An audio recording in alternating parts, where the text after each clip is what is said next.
bombastic side eye, criminal offensive side eye. Tapi bohong.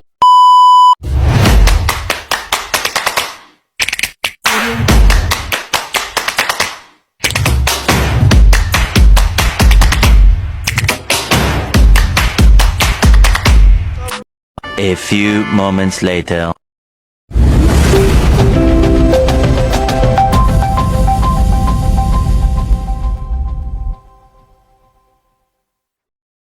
Shalom, perkenalkan nama saya Elia Charles Posuma dengan NIM 2374201009 dari kelas A123 Fakultas Hukum Universitas Pembangunan Indonesia Manado.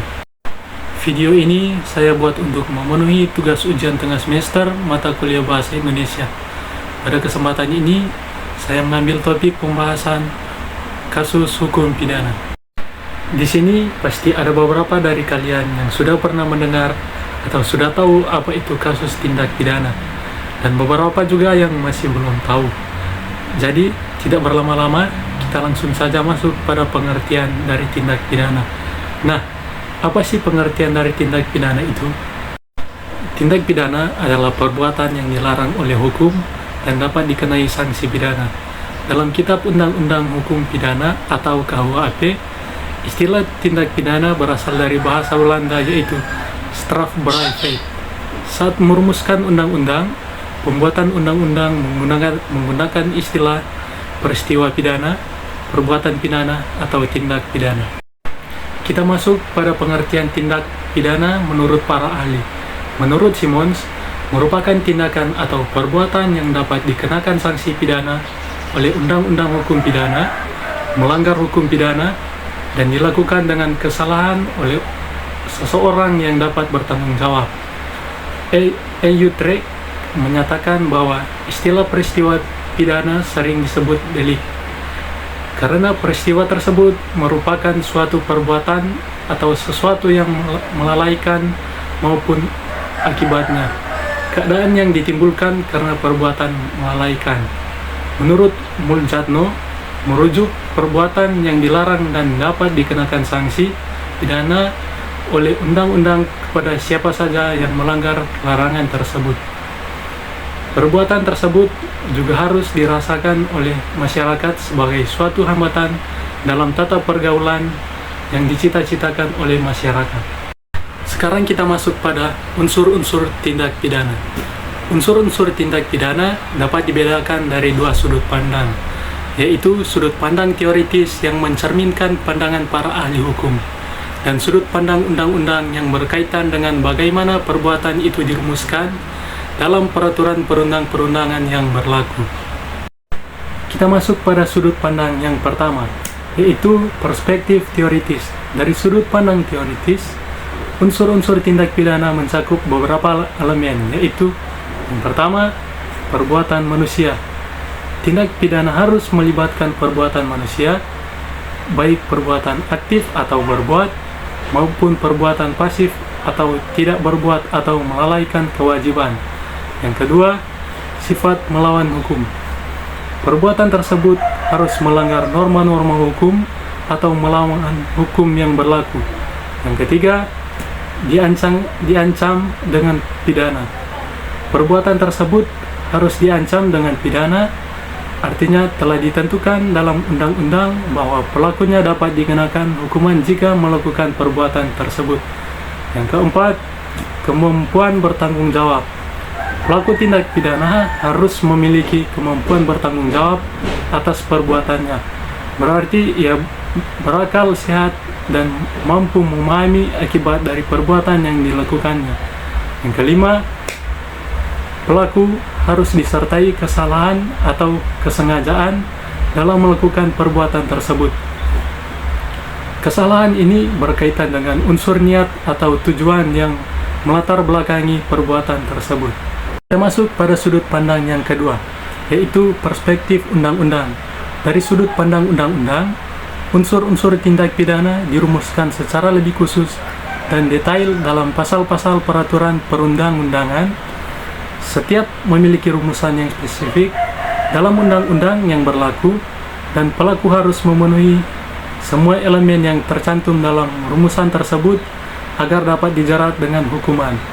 Misalnya, untuk suatu tindak pidana pencurian, pasal perundang-undangan yang mengatur tentang pencurian akan mencantumkan unsur-unsur apa saja yang harus dipenuhi, seperti perbuatan mengambil barang orang lain, tujuan untuk memiliki barang tersebut secara melawan hukum, adanya ancaman pidana, dan lain sebagainya.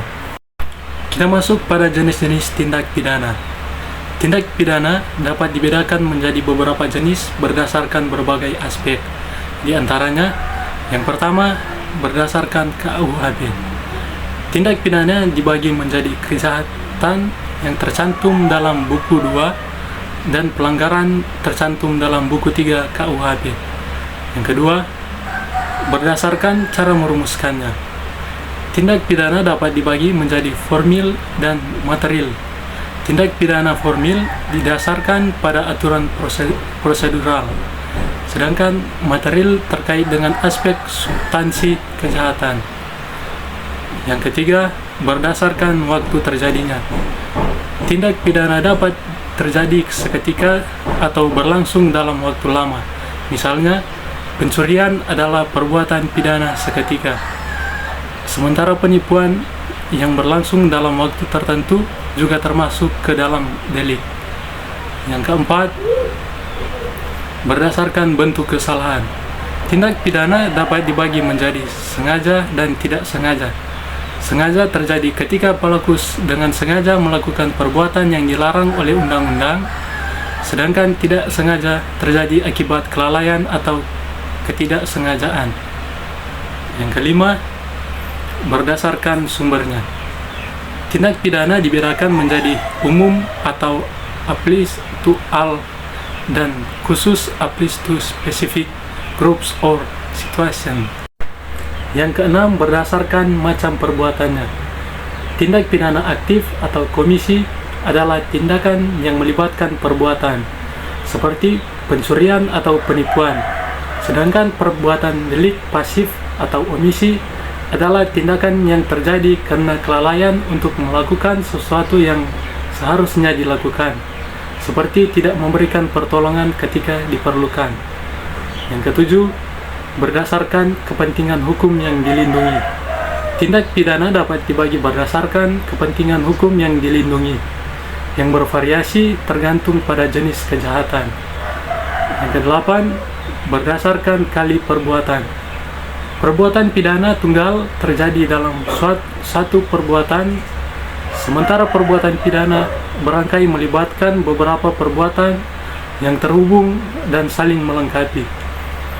Yang kesembilan, berdasarkan pengaduan. Tindak pidana biasa adalah tindakan yang dapat diusut dan dituntut oleh aparat penegak hukum tanpa adanya pengaduan dari pihak tertentu.